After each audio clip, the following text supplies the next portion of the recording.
As we approach the new year, thankfully, optimistically, looking forward to a vast improvement, the year with its difficulties must end, and the new year with its blessings must begin. That's why we have a change of years. God created time in segments so that whatever negative happens in a given time must come to an end. A year must end. Doesn't mean good things end, because good is forever. It's only the bad that ends. The good continues. In fact, the good increases. So the fact that a year ends means everything negative must come to an end.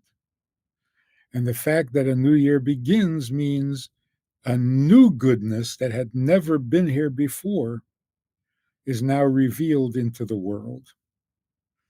That's the idea of transitioning from the past year to the coming year.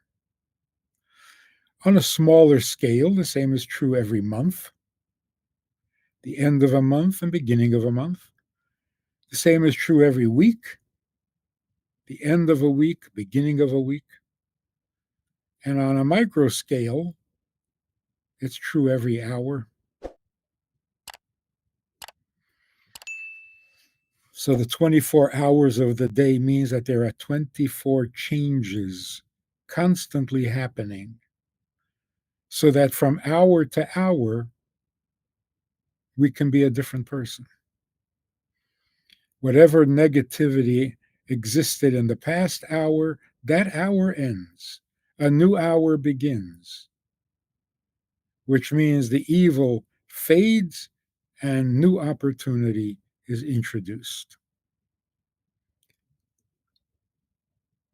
Talk about 7 habits of successful people. If you can make that change from minute to minute, hour to hour, day to day, week to week, month to month, year to year, and sabbatical to sabbatical, you are an incredibly productive human being. Great tzaddikim are this way.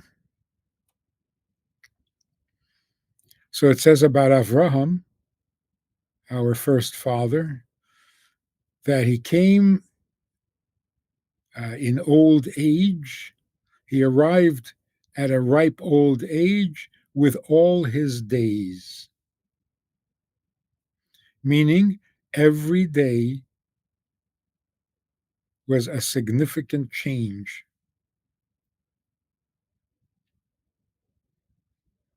And not only the day, but the hours and the minutes. So that not a minute of his life was untapped for its potential. He lived maximally, minute to minute, hour to hour, day to day, and so on. That's not expected of everyone. But what is expected of everyone, which is everyone has this ability to make annual changes. From year to year, we're different.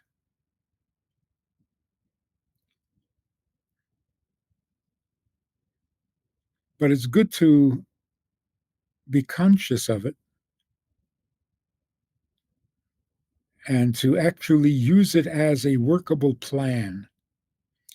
Of course, as you get older, you get wiser, even if you don't try, even if you don't do anything. But if you do try, and you live with that awareness and with that plan, then of course the changes are much greater, much deeper, and to your own credit. So what kind of year did we have that is now coming to an end? We had a year of stunning surprises. Actually, it's been 3 years of consistent and repeated surprises. The only thing consistent and predictable was surprises, things we could never have predicted. From week to week, the world was not the same. You woke up in the morning and it was a different world, both in the positive and in the negative. The unholy, the confusion, the destructive, chaotic elements were stunning, breathtaking, or suffocating. And the good, not as visible and not as loud, but awesome. Things that I don't know if ever existed before in the positive. And so, in one word, chaos. When life is unpredictable, when goodness is coming out in places and in ways that you never expected, when falseness and darkness and evil is coming out of places and in ways that you never expected, it's chaos. The best word to describe it. In chaos, you lose your direction. You get disoriented. You get confused. You lose your compass. You could become very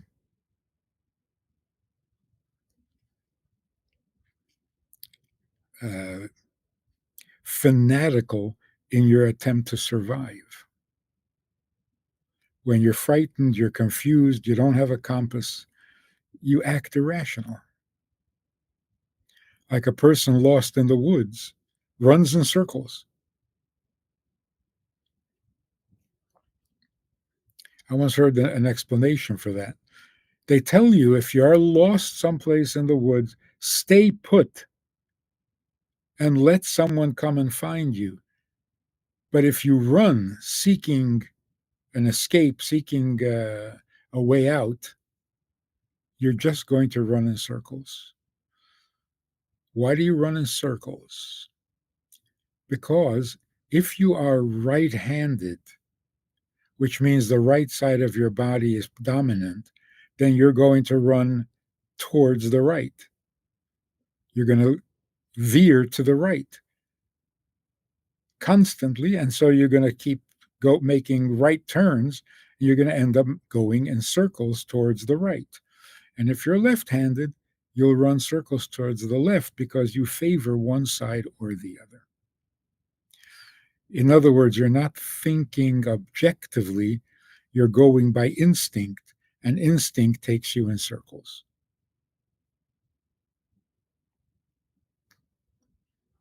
This was predicted in a very dramatic expression in the book of Daniel,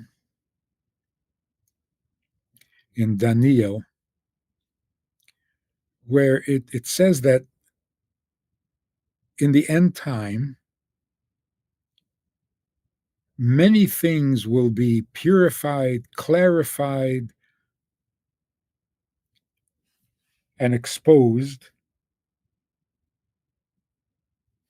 The wicked will turn out to be wicked.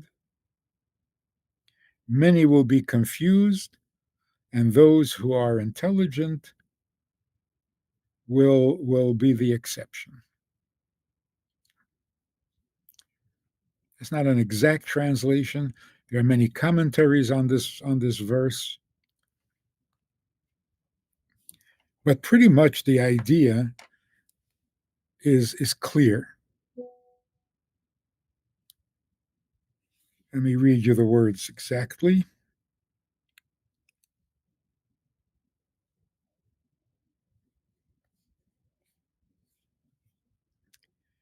Yizboraru v'yislabnu v'yitzorfu rabim. What's going to happen to people at this time is that it will be clarified, it will be purified, and the good and the evil will be separated.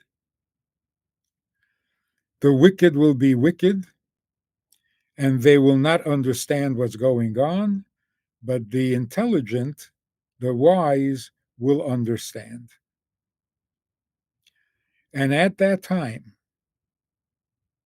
the angel Michael, who is the great defender of the people of your nation, of the Jewish people, at a time of suffering, difficulty, such as has never been experienced before, that will happen at that time in those days.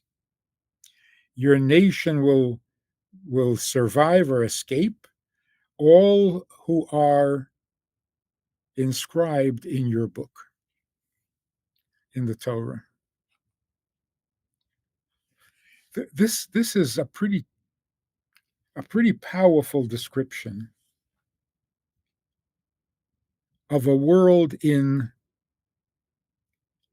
reset, a world rebooting. Everything goes haywire, everything goes crazy. No one knows which way is up, right from wrong, good from bad, safe from dangerous, healthy from unhealthy. We know nothing anymore, such as never had been in the world in history. We've had periods of history that were far more evil than this. Some of that evil persists. We have it now too, but that's not what describes our time, our generation. It is not uniquely evil. It is less evil than ever before, but it is uniquely confused like never before. And in some way, that is worse than evil, because evil you can fight. It may cost you. Every war is a tragedy, but in the end, somebody wins the war. Somebody loses the war. Wars can last for 100 years, but not forever. Whereas confusion, when you don't even know who the good guys are and who the bad guys are, because you don't know good from bad. You don't know who's right because you don't know what's right. So, what we see happening, since I don't know what's right, I pick a team. I pick a side of an argument or of an issue, of a debate, and that becomes my team, and whatever they do is what I accept and believe in. Because I think they're right? No, because it's my team. I had to choose a team. Can't go in two directions at the same time. So I chose a team. And I cling to it desperately, fanatically, because I don't know what's happening. I'm sinking in an ocean, a stormy ocean, and I found something to hold on to. And I don't care what it is, I'm going to hold on to it. And I'm going to hold on to it frantically, fanatically, irrationally. This is what's happening.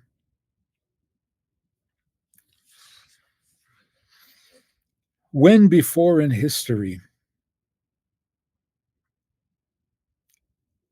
was a hospital a dangerous place to be? When before in history was medicine more dangerous than poison? When before in history was education corrupting rather than enlightening?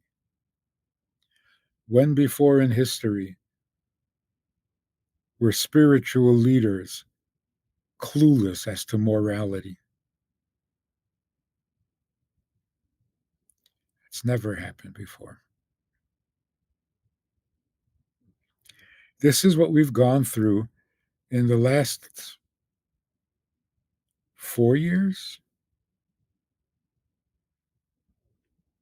One shock after another, one disappointment, one disillusionment after another, until there's no one left standing. Whatever anyone relied on, believed in, trusted is gone. On the other hand, people are so much more sensitive, so much more thoughtful,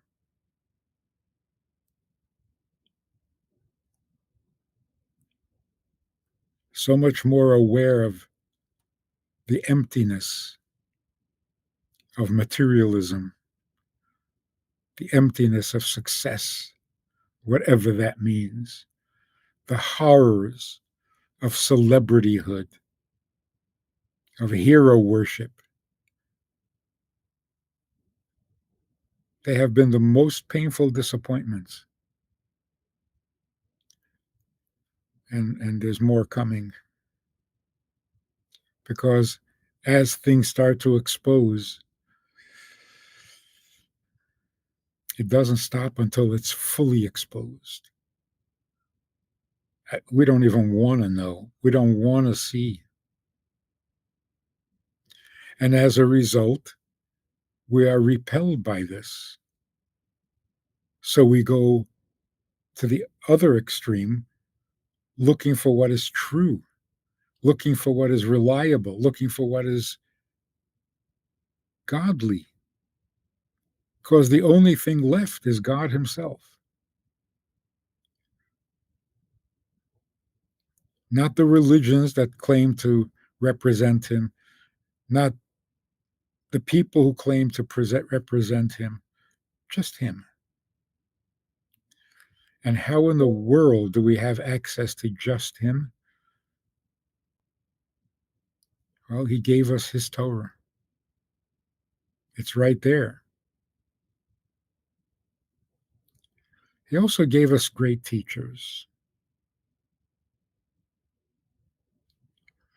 So, yes, we do have access. We can get to it. And when we hear it and it rings with truth, especially in this time of falseness all around us, it's become much more recognizable. It stands out. It's so different.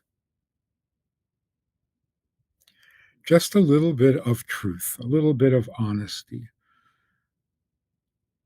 Put aside the unnatural ingredients that make things false, and you're left with the truth. You don't have to create the truth. You don't have to invent the truth. Just let it be. And it is true. Truth is simple. It's not complicated. It's not highly sophisticated. It rings true. And that's recognizable to all people, regardless of how educated or uneducated. True is true everywhere. When you hear something true, no matter how smart you are, no matter how brilliant you are, no matter how capable you are of making sophisticated arguments, when you're faced with the truth, you're stripped of all of that. There's nothing you can do with truth other than acknowledge. Yeah, true is true. And if you're ignorant and you know nothing and you can't make an argument, but you hear the truth, you see the same reality, you hear the same truth as the most sophisticated, And all you do is acknowledge. Yeah, true is true. Turns out that we've had the truth all along. We were never without the truth, but we painted it and we colored it and we twisted it and we perverted it and we thought we were making it better, we were making it worse. We didn't let it stand on its own because we thought we were so smart. And so we explored every possibility.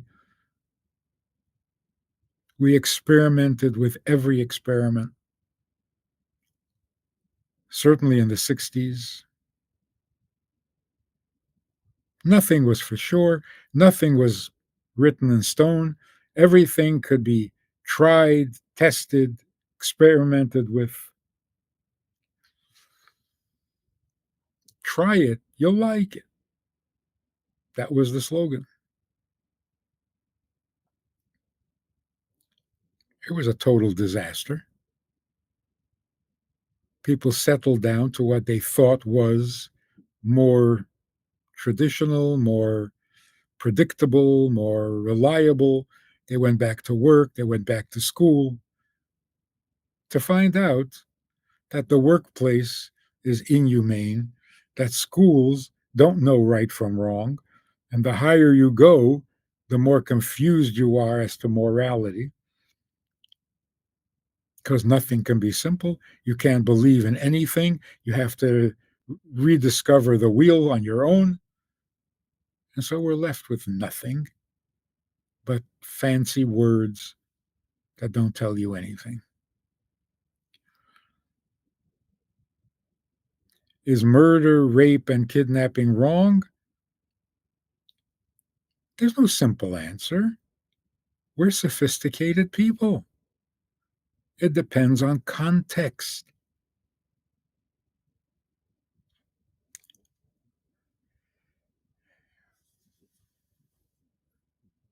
Okay, so the bad news, very clear, very, very clear. Where does that leave us? It leaves us either panicked or it leaves us resolute. No more of this. I'm over the shock. Yes, I'm disillusioned, but I now know what not to trust and not to believe. The false gods have fallen. Before coming out of Egypt, Jews had to witness the collapse of every belief that the Egyptians had. The belief in the divinity of the Nile, while it turned to blood and stank with dead fish. The belief in idols of all sorts. Each of the 10 plagues destroyed another idol. The ultimate idol, I think, was Pharaoh, and he was the firstborn. And when the firstborn started to die, that idol was gone. The final. And then Pharaoh told the Jews to leave and go serve God at Mount Sinai.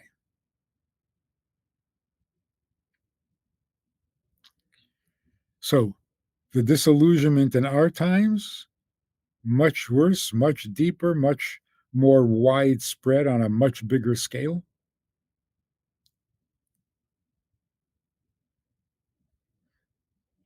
And that leaves us really stronger, clearer, but in need of information. We now know there's only one truth. The same truth that existed 5,000 years ago is the same truth that exists today. We don't invent it. We don't discover it through personal research. It comes down to us from Sinai. God came and told us what was true and what was real, what was good, what was up and what was down. He told us what was life and what was death.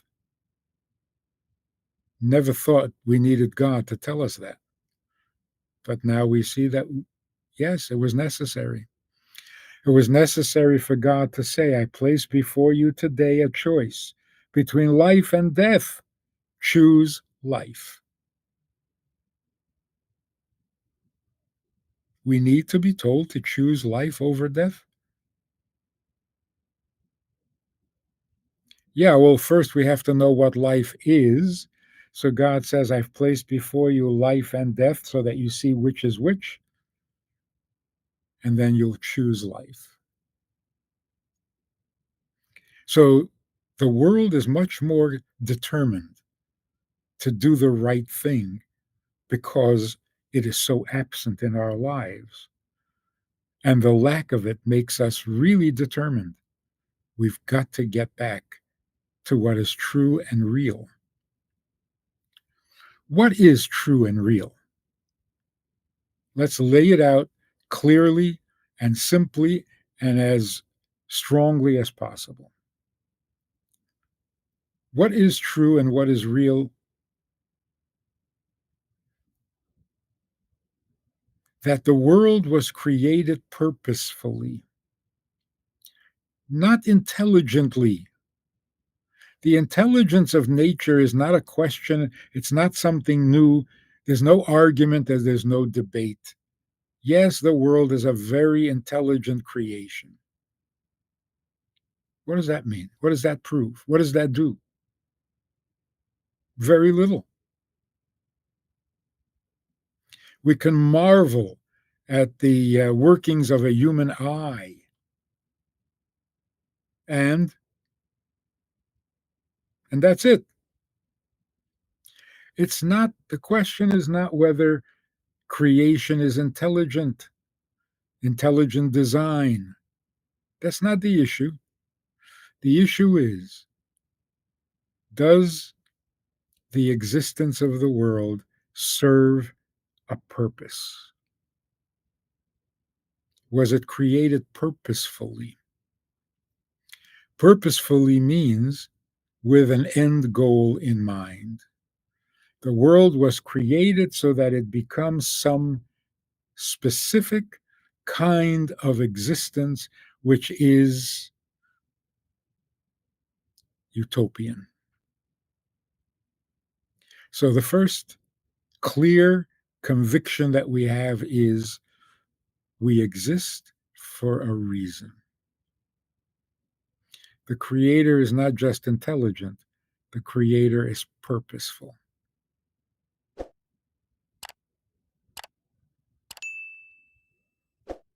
Now we need to know what that purpose is. It turns out that if we know the purpose, then we know up from down.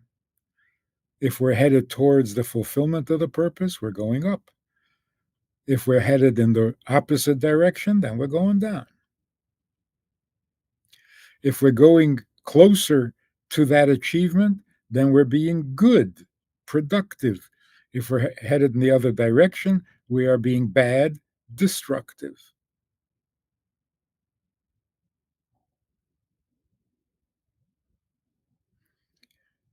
Do we know what that purpose is? Yes, we know what that purpose is. It's no secret.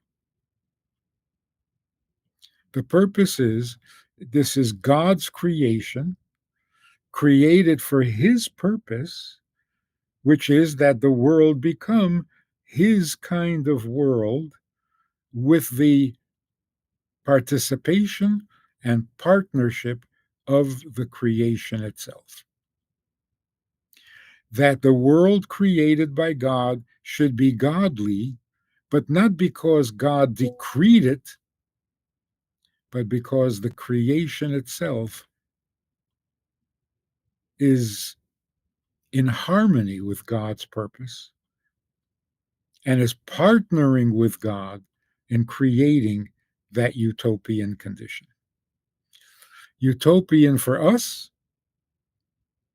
probably, but primarily utopian for God himself, that the earth become holier than heaven, that the lowest world become the highest world, that reality be turned on its head, where evil is easier, more tempting, more natural, effortless, and goodness is a little mysterious, demands a lot of attention, even some sacrifice.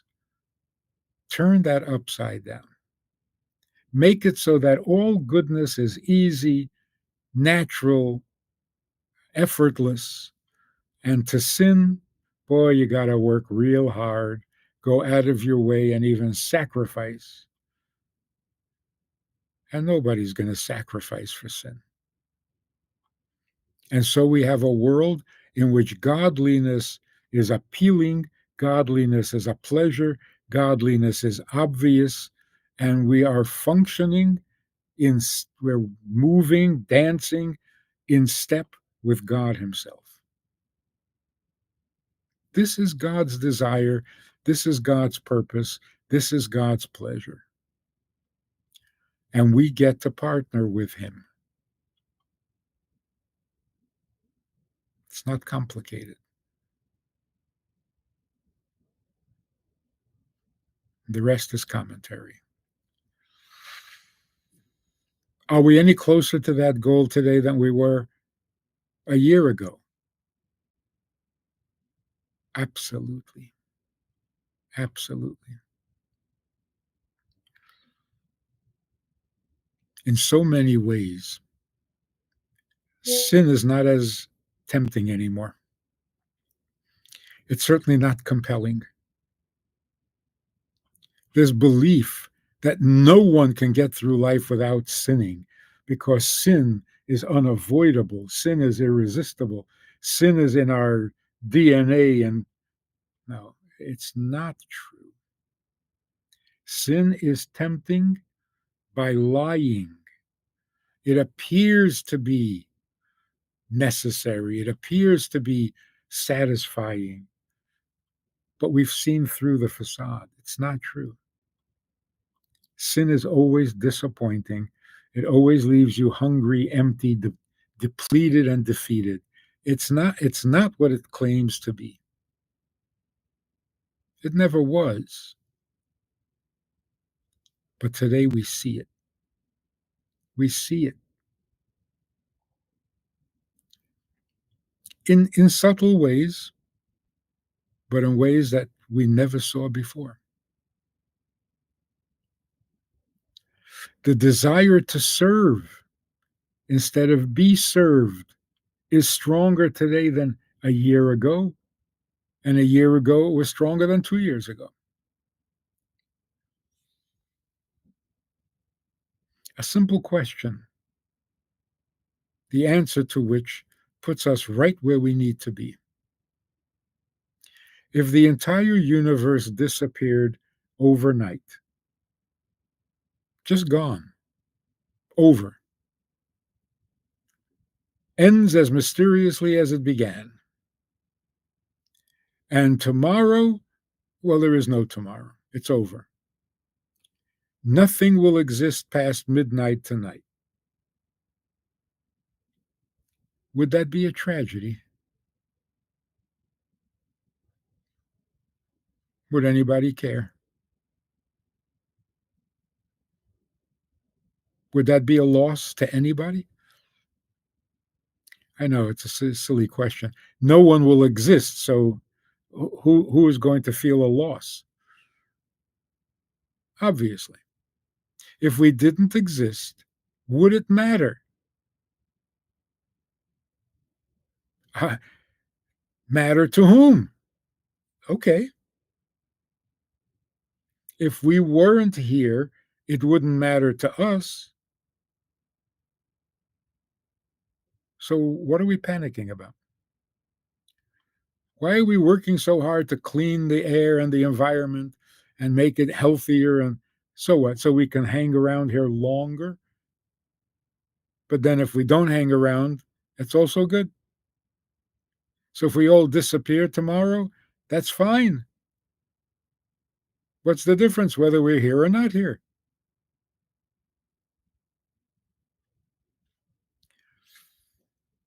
The fear of the end of the universe, of the world. What are we afraid of? Let the world end. No one will care except the Creator. If the world, God forbid, ends today, the loss will be the Creator's loss, not our loss. That is such a powerful picture. The universe is meaningful and essential to its Creator, no one else. No one else has a vested interest in the existence of the universe. Here we thought we were the ones. We need to be here. We need the world to continue. Turns out, no, we don't. Not at all. If you come to the world and you say, the world is going to end soon, and you say, well, wait a minute. What do you mean by soon? Does that mean a week from now, a month from now, a year from now?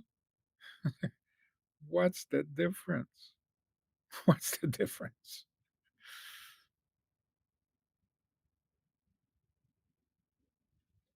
Yeah, it's going to end a week from now. Oh, good. So I have a week to what?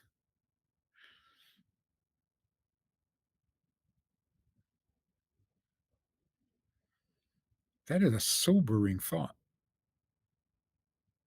This world is not essential to me, but it is essential to the Creator. So is it a surprise that the most meaningful or the only meaningful thing I can do is make the world godly so that it's His world? How can the Creator not be the most invested of all existence? How can God be indifferent to His universe, which we can do without?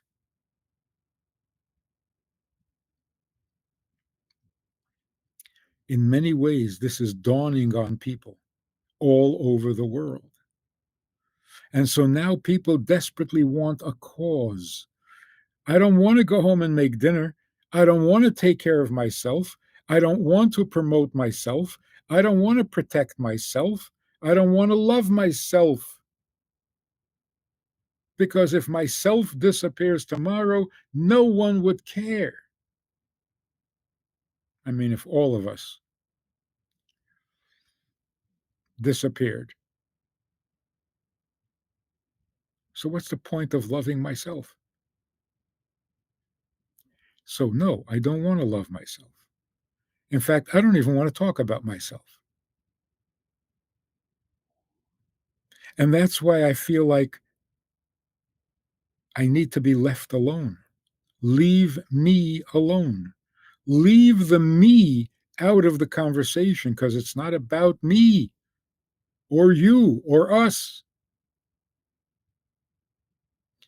unless it serves God's purpose that there be me and there be you and that we get along. Who benefits? The Creator. And that's why He asks us to get along. That's why He tells us peace is the biggest blessing. To whom? To the Creator. Now, what is good for the Creator, not surprisingly, is probably good for us too. But let's not get confused. We're not here for what is good for us. Because what is good for the Creator is good for us. What is good to us may not be good to the Creator. We have a strange taste and a strange opinion about what's good and not good. I think I, I'm seeing it. I'm hearing it all over the world. We have been sobered. This world belongs to its creator. We are guests here to help make the world a divine dwelling place. We think God lives in heaven. God doesn't want to be in heaven. He wants to be on earth. Gave us the instructions on how to bring all holiness, all godliness, and God Himself from heaven down to earth. And then earth becomes more heavenly. So, to break it down again to the very simple ingredients, it's not about me. Never was. It never was. And that's why the more I pamper myself, the more I think about myself, the more I'm conscious of myself, the more miserable I become. Is that not a fact?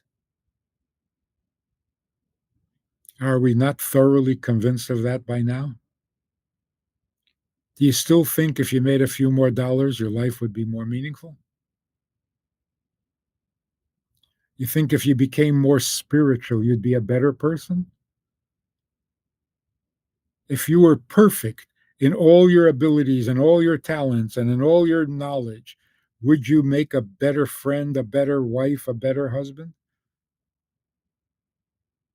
No, you'd be worse because it's not about me. It's about serving my maker. So in the new year, we pray for only one thing. Only one thing is essential, necessary, and helpful. And that is, may every human being understand, realize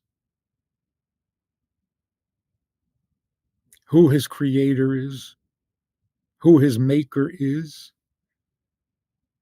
who his designer is. And if we know who our creator is, then we can partner with him. Then we will partner with him.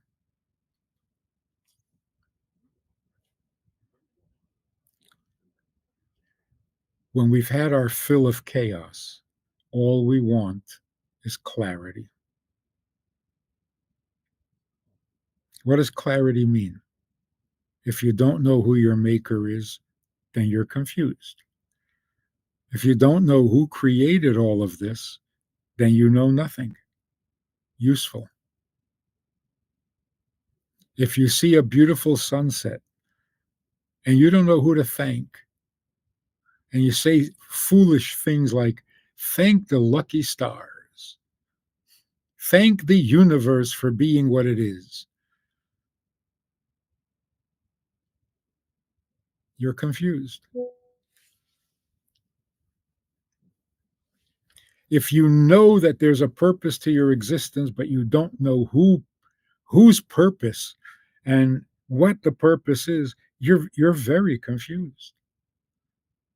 Of course, nothing is going to work in your life because you don't know the first thing about life. What is the first thing about life?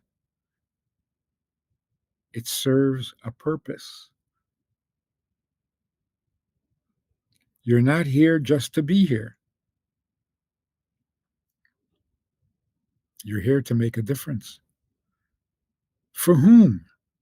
For the only one who really cares, the creator of the universe. So anything you do to make this universe a little more inhabitable, a little more pleasurable, a little more satisfying, You are repairing, elevating, and sanctifying God's creation, which he appreciates infinitely. So this year, the coming year, we're going to get on with the conclusion. Until now, it was all the prep. It was all the removal of the weeds and the thorns and the confusion and the chaos.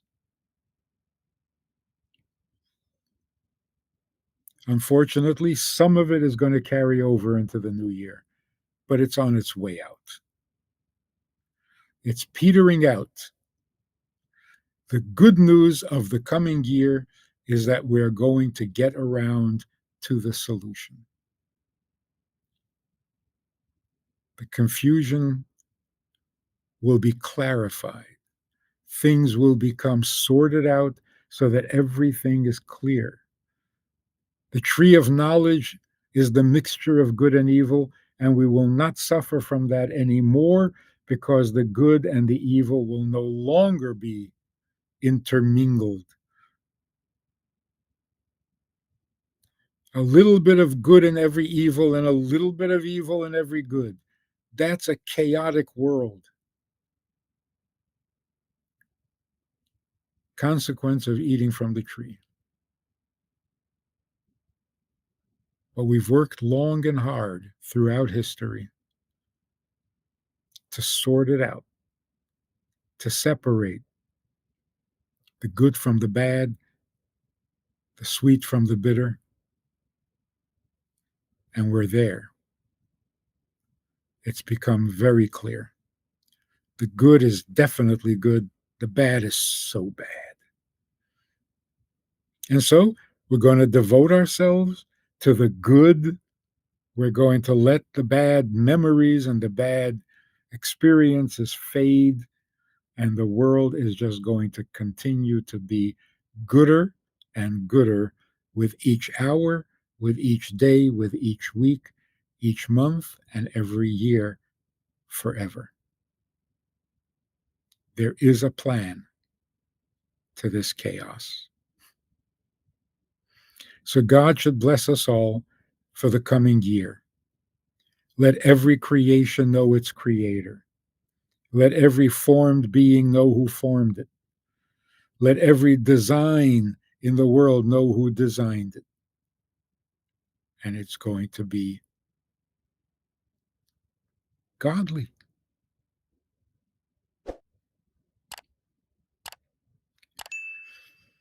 So don't forget to dip the apple in the honey on the first night of Rosh Hashanah.